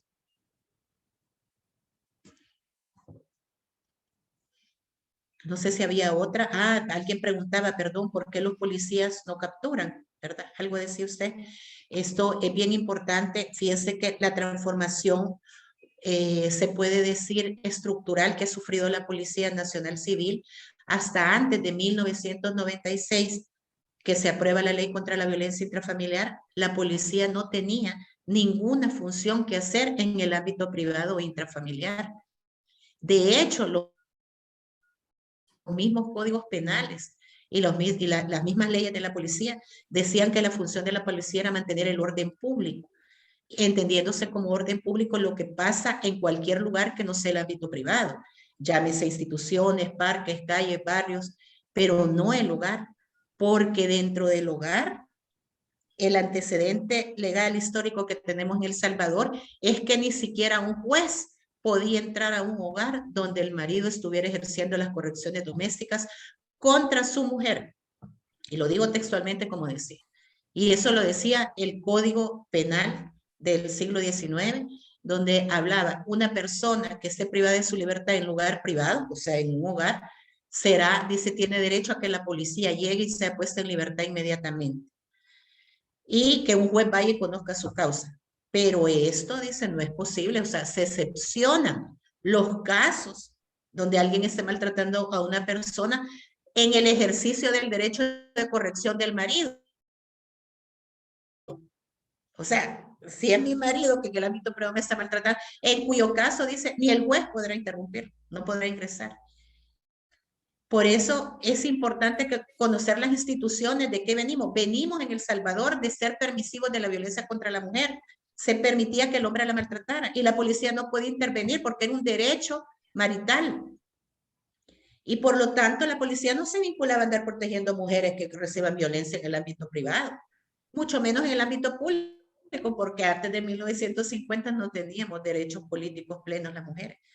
Éramos discriminadas en los derechos políticos, que no implican los derechos políticos solo votar y ejercer el sufragio, sino que también poder gozar de todos los derechos políticos en amplitud, como dice la CEDAW, poder participar de los asuntos públicos, poder ser empleada pública, funcionaria pública, y por lo tanto no lo podíamos ser las mujeres hasta antes de 1950. Ahora imagínese usted cuando la policía está entrenada históricamente para encargarse del ámbito público y en 1996 le pone el artículo 10, si no me equivoco, la ley contra la violencia familiar, la Policía Nacional tiene las funciones de asistir a cualquier llamado de una mujer víctima, imponerle una orden de alejamiento al agresor, si no hace caso, llevárselo detenido. Yo estuve en esos procesos de formación al inicio con la policía y era chocante para ellos. ¿Y cómo vamos a ir a las casas? Que no podemos, a menos que sea un delito y pidan auxilio, se encienda solo el ámbito público. Así es la Constitución. Venir y poder introyectar en la policía que lo que es privado, si en el ámbito que lo privado es público, si en lo privado hay violación al derecho humano de las mujeres a vivir libre de violencia, es un cambio histórico y estructural que tiene que hacer la institución también. Por eso todavía persiste en muchos policías la duda de que si va a proceder o no. Y todavía peor, en base a este criterio que está inscrito de que en el hogar nadie se mete, vemos también todos casos peores, como nos dice el compañero. Una mujer pide auxilio, un hombre la está maltratando en la calle. Llega la policía y muy diligentemente atiende el caso. Pero cuando ya se dicen y agarra al hombre, lo detiene porque está golpeando a esta mujer. Pero en eso vienen las palabras mágicas. ¿Cuál es? Ella es mi mujer. Él es mi marido. Él es el padre de mis hijos. Somos esposos. Automáticamente lo sueltan, sacan su libreta del acta. Esto es caso de violencia intrafamiliar, no penal. Entonces, convierten el delito en no delito, sino que un hecho de violencia intrafamiliar que es menos agresivo el campo de aplicación que se va a utilizar. y entonces ya levantan acta y mandan al juzgado para que abra proceso de violencia intrafamiliar. ¿Qué hay ahí debajo? ¿Qué hay ahí detrás? Justificar de manera indirecta la violencia contra las mujeres en el ámbito privado, porque para la policía, su filosofía de vida, de todas las constituciones que hemos tenido, es eso, atender el ámbito público y no el ámbito privado. Entonces, transformar a la policía, hacer todo lo que, aunque sucede en el ámbito privado o intrafamiliar, es de incumbencia pública y de incumbencia de la policía, ha sido un esfuerzo bastante grande que se ha hecho. Algunos policías han entendido el mensaje, otros no. Y cuando se deja de fiscalizar a la policía, que no le da seguimiento a las medidas de protección que dan los jueces y después la mujer aparece muerta con el papel de las medidas lleno de sangre, ¿cuántas veces hemos procesado las instituciones por el artículo 47 de la ley, que es la tolerancia a la violencia contra las mujeres, obstaculización del acceso a la justicia? Yo les invito a que vean cuántos casos han aparecido. Yo solo conozco 3. Y vemos todo el cono de impunidad que vimos al inicio de la presentación. Entonces son cambios estructurales de las instituciones. Yo creo que con esta jurisprudencia la Sala de lo Penal está haciendo su aporte, pero las demás instituciones también tenemos que unirnos a esta defensa de los derechos humanos de todas las personas y en especial de las personas que vienen en situación de opresión histórica y estructural.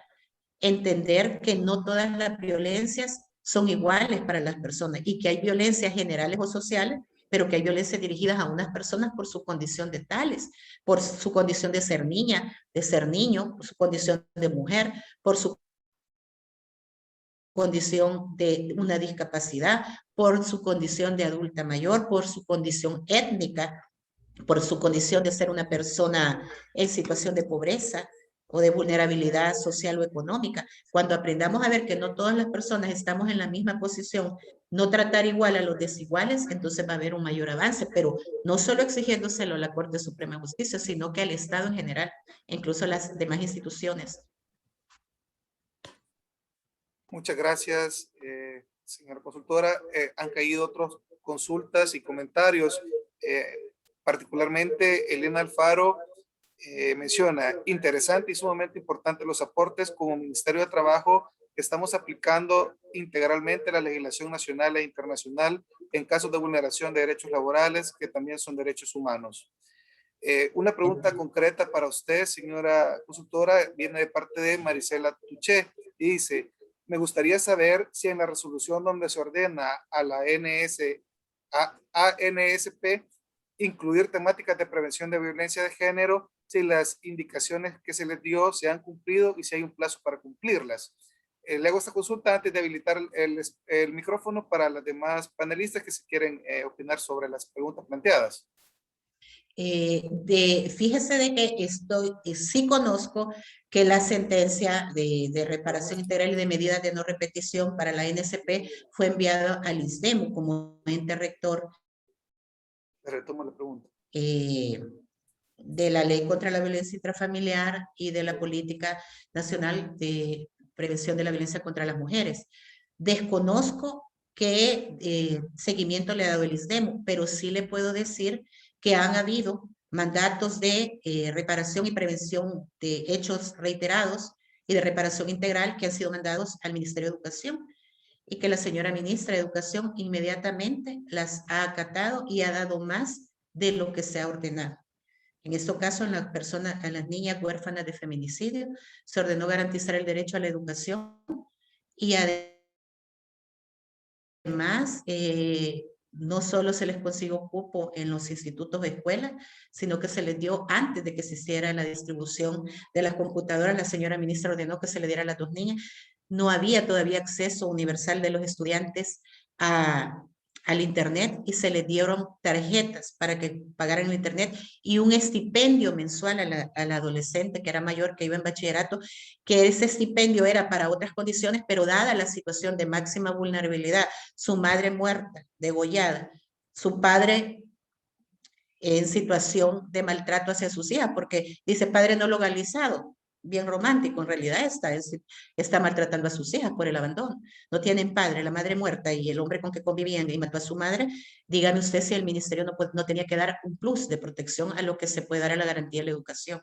Y la señora ministra, con mucho orgullo le puede decir que se ha verificado por la señora jueza del Juzgado Especializado para una Vida Libre de Violencia para las Mujeres de San Salvador, que no solo cumplió con la medida de reparación a otras instituciones del Estado que ella mandó, sino que dio más, dio un plus.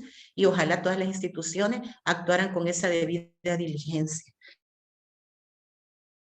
En estos momentos se han dado paquetes escolares, alimentación, acceso a internet, computadoras, cupos y también asistencia psicológica con las consejerías escolares.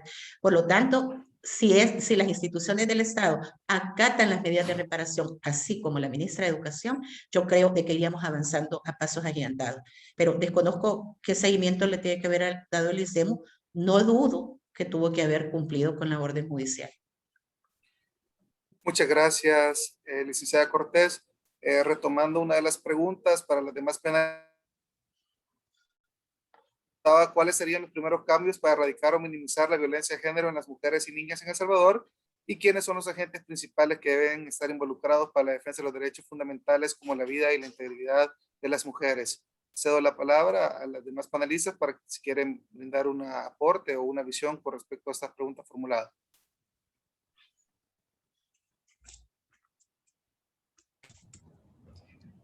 Gracias, Javier. Yo creo que aquí tuvimos hoy una grande variedad y una calidad de información bastante grande. Agradezco a la licenciada Alba Evelyn Cortés. De verdad que bastante información y con muchos detalles. En 1 hora y media yo creo que es complicado entrar en detalles. Y aquí vuelvo un poco a los puntos que teníamos en el principio, que lo que necesitamos en el país es de verdad una mirada completa.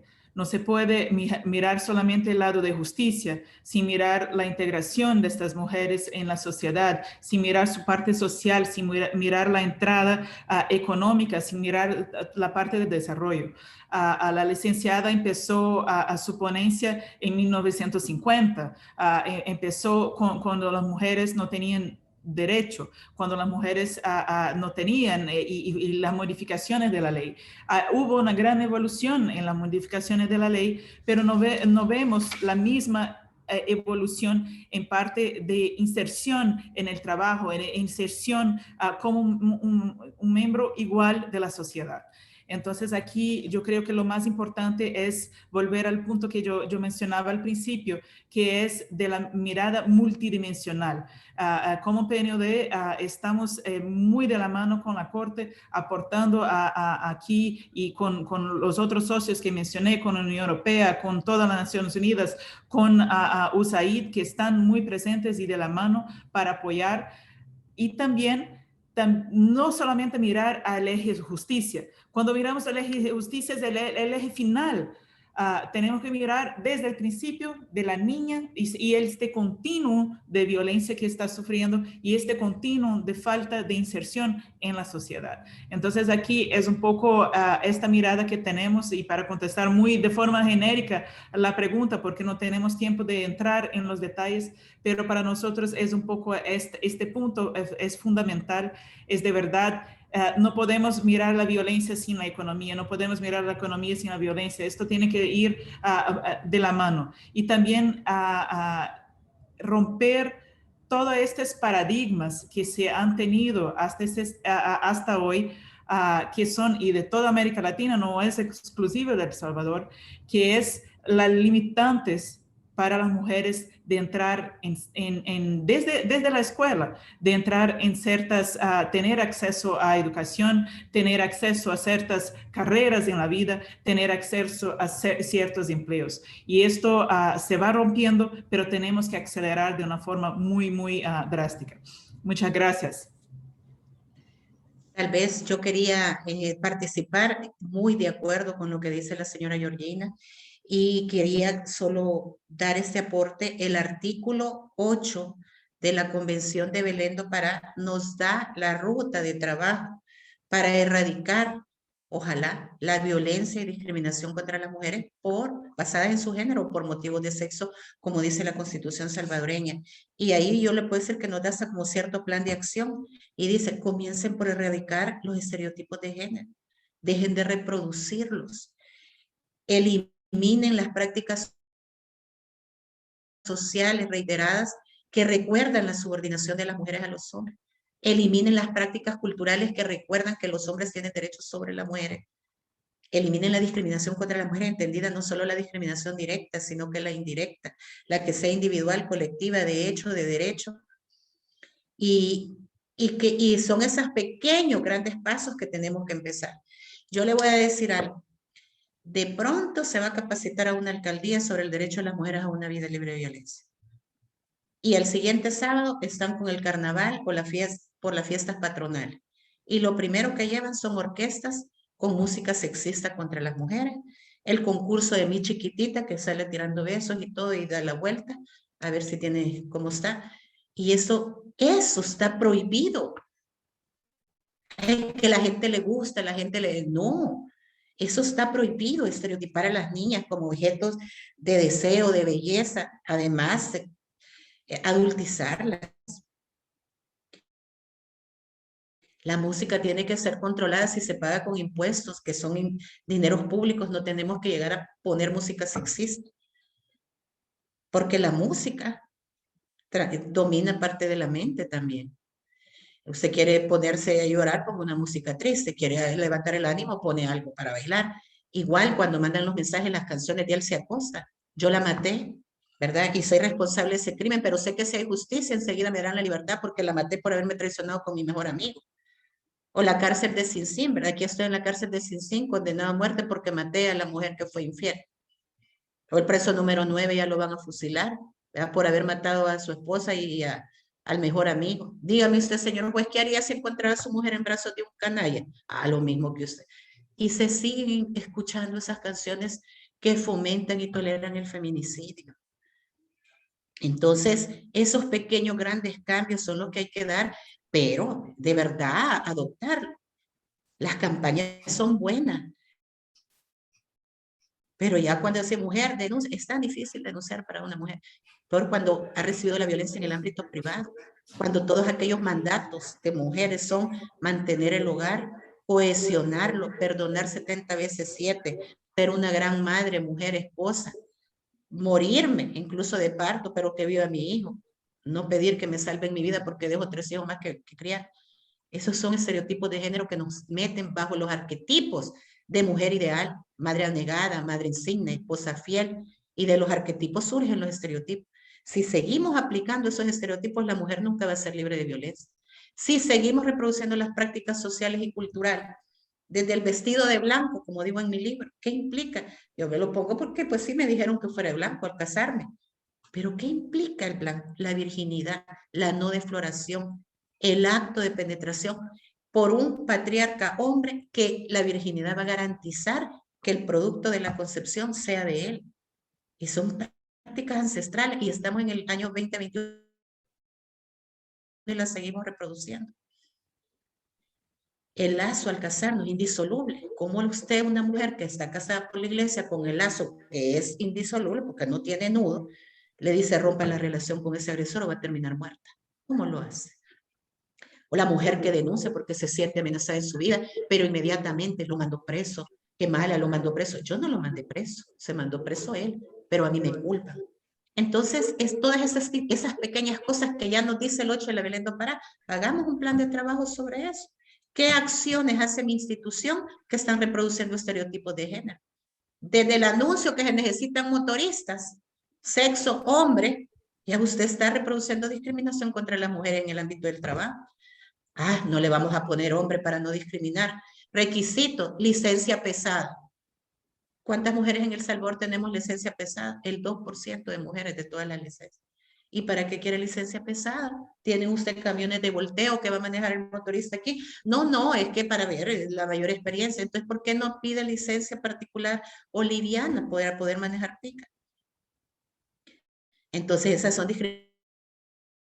discriminaciones indirectas que los departamentos de talento humano, recursos humanos, tienen que estar pendientes de que no sean sexistas sus ofertas de trabajo, no poner requisitos que van en contra de la vida cotidiana de las mujeres. Por ejemplo, que a mí me digan, cuando soy joven y con hijos pequeños, que hay un trabajo, pero eso sí, sin compromiso de horarios, me están excluyendo el trabajo. ¿Por qué? Porque yo tengo hijos, yo tengo hijas, yo hago oficios de tareas de mi hogar, yo tengo un hogar, tengo responsabilidades. Y si a mí me dice que si es sin compromiso de horario, yo ni voy a aplicar. Pero generalmente, al hacer el análisis diferenciado, un hombre puede arriesgarse a tomar un trabajo sin compromiso de horario porque va a haber una mujer, llámese madre, esposa, suegra, amiga, vecina, que va a ocuparse de las obligaciones domésticas del hogar de ese hombre. Lo mismo en los rangos de edad. Yo lo digo en mi libro. Vean los anuncios de trabajo. Se necesitan trabajos mujeres no mayores de 25 años. Cuando es de hombres, no mayor de 40.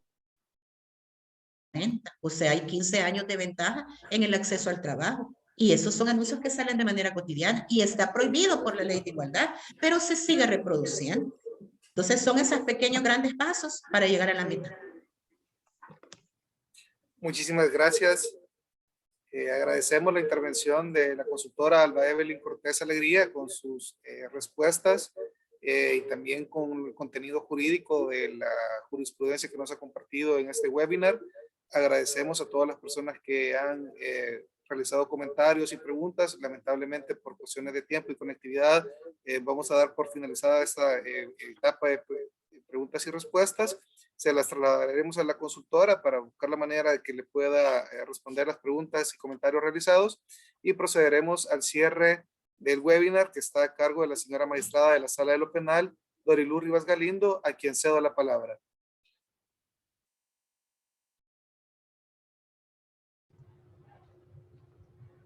Buenos días a todas y todos, estimado señor presidente de la Corte Suprema de Justicia, doctor José Óscar Armando Pineda Navas, señora representante residente del Programa de las Naciones Unidas para el Desarrollo en El Salvador, PNUD, Georgiana Braga, señora coordinadora del equipo de seguridad ciudadana de la Agencia de Estados Unidos para el Desarrollo USAID, Tracy Lam, señora consultora doctora Alba Evelyn Cortés Alegría, señoras y señores participantes a través de esta plataforma virtual. Realmente es un gusto escuchar y estar compartiendo con ustedes este trabajo, este esfuerzo. En primer lugar, agradecer a la iniciativa Spotlight con todos sus asociados que nos han permitido, y yo siempre lo digo públicamente, si alguien se ha beneficiado de la iniciativa Spotlight, es el órgano judicial, la Corte Suprema de Justicia, que hemos logrado más bien cómo aprovechar el esfuerzo, saberlo orientar también en el tema de Infosegura, la Unión Europea, que estamos con esfuerzos pendientes y estamos pendientes con la segunda etapa de la iniciativa Spotlight. Ya tenemos también un listado de requerimientos. Sin embargo, ha sido interesante este esfuerzo que nos permite, digamos, recopilar las sentencias con perspectiva de género y derechos humanos para una vida libre de violencia para las mujeres. Realmente es como ir cerrando esta primera etapa de apoyo de la iniciativa Spotlight. Agradecer también que la apertura que desde la Sala de lo Penal ha existido, aún con dos colegas hombres jueces, magistrados, que son sumamente importantes decirlo, porque hemos logrado una etapa que en esta gestión hemos querido, asumimos cuando llegamos, es por una parte mora judicial y por otra parte mejorar la calidad de la justicia. Y yo creo que estamos dando ese paso de mejorar la calidad de la justicia, de darle ese rostro humano y particularmente a un fenómeno que está afectando a la humanidad entera, la región de América Latina, nuestra región centroamericana y el Triángulo Norte.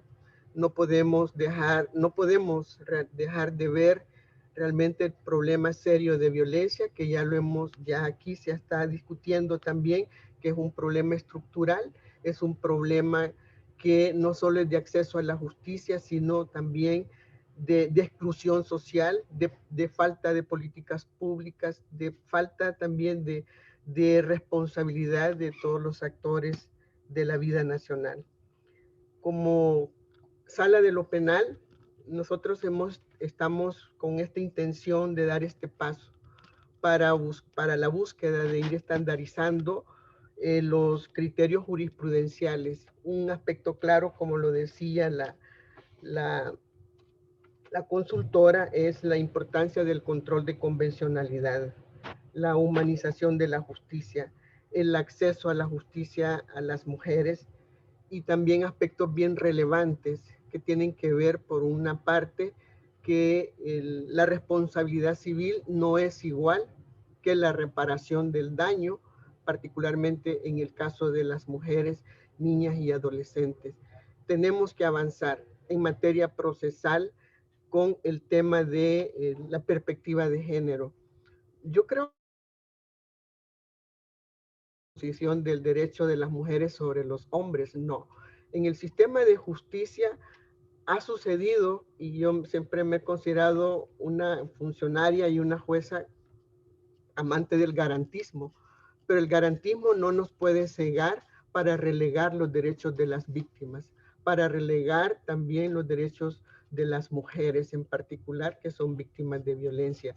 ¿Por qué? Porque tenemos que salir de ese embrollo en que caímos, de ese extremo en el que nos llevamos el garantismo, y minimizar e invisibilizar el problema de violencia contra la mujer, el problema del patriarcado y de las relaciones de poder, relaciones desiguales en las que nos hemos formado, y muy bien lo planteaba ella, el derecho penal, procesal penal, construido por hombres y quizás para hombres también.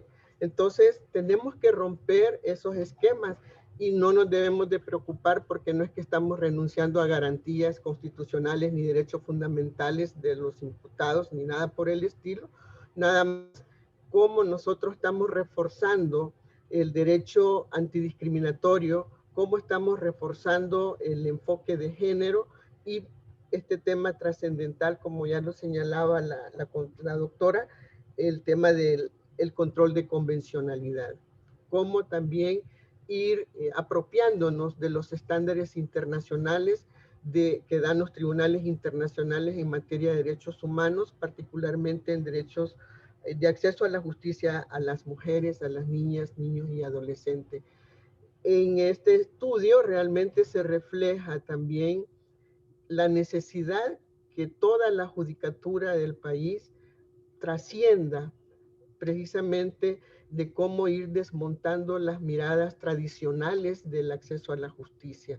No estamos diciendo, miren, ahorita las mujeres vamos a convertirnos en las enemigas de los hombres, para nada, sino realmente cómo dar un trato diferenciado para lograr la igualdad.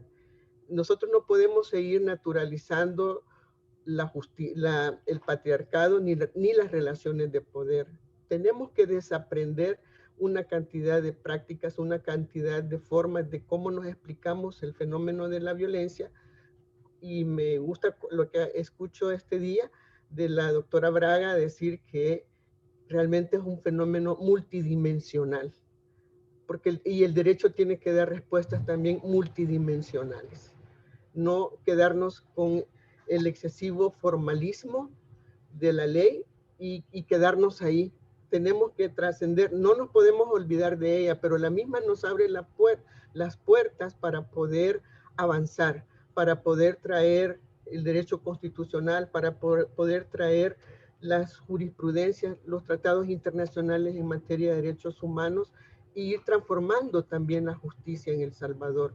Y no solo en materia penal, sino en todas las áreas, porque las opiniones, preguntas que quedan ahí, que no van a quedar en saco roto, realmente nos las llevamos porque es un llamado, realmente es interesante lo que se lee, que nos llama la atención que en materia laboral, en materia familiar, en todos los ámbitos de la justicia, debemos de transversalizar la perspectiva de género. Cuando hablamos de desarrollo en el tema económico, también las mujeres en materia económica, en materia de derecho privado, necesitan acceso a la justicia. Se necesita también el control de convencionalidad.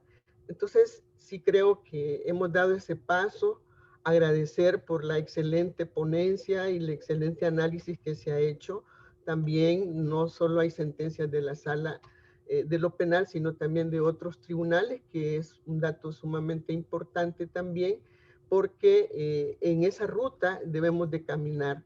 Obviamente que nos hace falta mucho, porque hay algunas reflexiones que les he dado lectura, y pues nos llama poderosamente la atención que tenemos que seguir avanzando y no retroceder.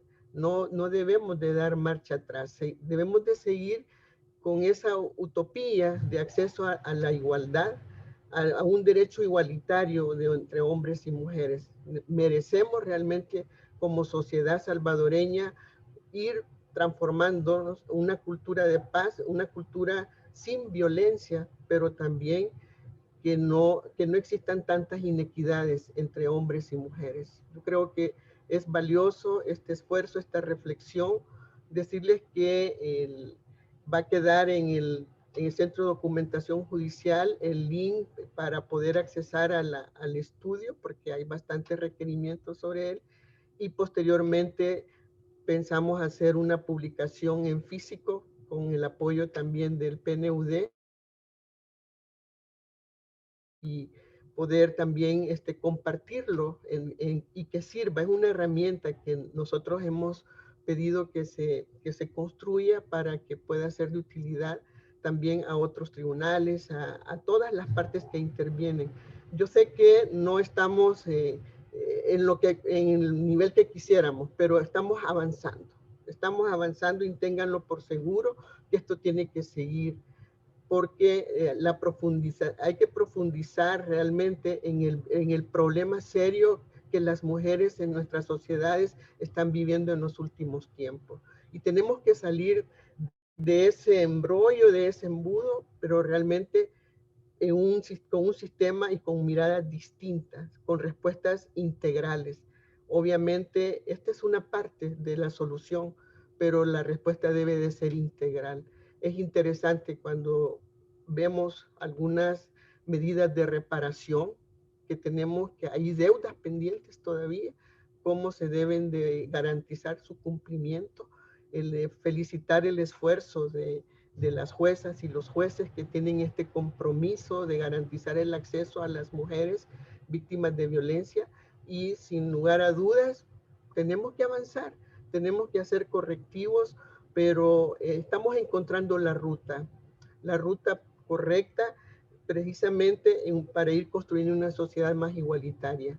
No podemos dejar de a un lado el acceso a la justicia, el combate a la impunidad y también el tema de las medidas reparatorias. Eso es sumamente importante, devolverle los derechos a las personas unas que nunca los han tenido y otras que se les ha limitado. Es importante garantizar este acceso. Agradecer al señor presidente de la Corte porque él ha sido clave para que en esta sala también y en el pleno de la Corte y en toda la institución vayamos caminando con la perspectiva de género. Ha confiado y ha creído en este esfuerzo, y también pues en la iniciativa Spotlight, que nos ha dado ese voto de confianza para poder ir avanzando. Les digo, sumemos un llamado a todas y todos los actores de la sociedad para que avancemos en estos temas. En este problema es un cáncer que cada día come más a la sociedad salvadoreña, y necesitamos sumar. Ya el clima de violencia tenemos que irla dejando a un lado y avanzar en construcción, en ser parte de la solución y no parte de los problemas. Lo merece este pueblo salvadoreño, merece realmente una sociedad diferente, y yo ese es el llamado que hago para que sumemos desde el ámbito donde estemos, hagamos lo que nos corresponde, respetando los roles de cada quien, y vamos a ir encontrando solución al problema de la niñez, el problema de la infancia y al problema de las mujeres, y particularmente al problema de la violencia contra las mujeres y las niñas. Así es que con estas palabras, pues yo doy el cierre a este esfuerzo, a este evento y nuevamente gracias, doctora, por su análisis, por ese aporte que nos hace y que nos pone al descubierto lo que hemos avanzado, pero también lo que necesitamos caminar, ¿verdad? Y ojalá nos acompañe siempre en esta ruta de avanzar hacia esa utopía de la igualdad entre hombres y mujeres, pero con una sociedad mucho más justa. Doctora Georgiana Braga, gracias nuevamente porque siempre está pendiente porque nosotros caminemos, el equipo que está atrás, que no lo vemos, ¿verdad? Que ahí está pendiente Daniel, que está Silvita, que está Senia, el equipo mismo de nosotros, de la sala de lo penal, de abogadas y abogados, que han dado su aporte por avanzar y romper esos esquemas tradicionales y entrar en una dinámica distinta. No ha sido fácil, pero no ha sido imposible. Así es que aquí tenemos ya unos resultados y que esto nos da mucho más optimismo para seguir avanzando. Así es que gracias y tengan todas y todos un buen día. Agradecemos las palabras de la magistrada de la Sala de lo Penal, Doris Luz Rivas Galindo, y de esta manera, como ella comentaba, damos por concluida esta actividad que está vinculado a la primera recopilación de sentencias de perspectiva de género y de derechos humanos para una vida libre de violencia para mujeres y niñas. Agradecemos su valiosa participación, deseándoles éxitos en el desarrollo de sus actividades profesionales. Muy buenos días. Adiós, muchas gracias.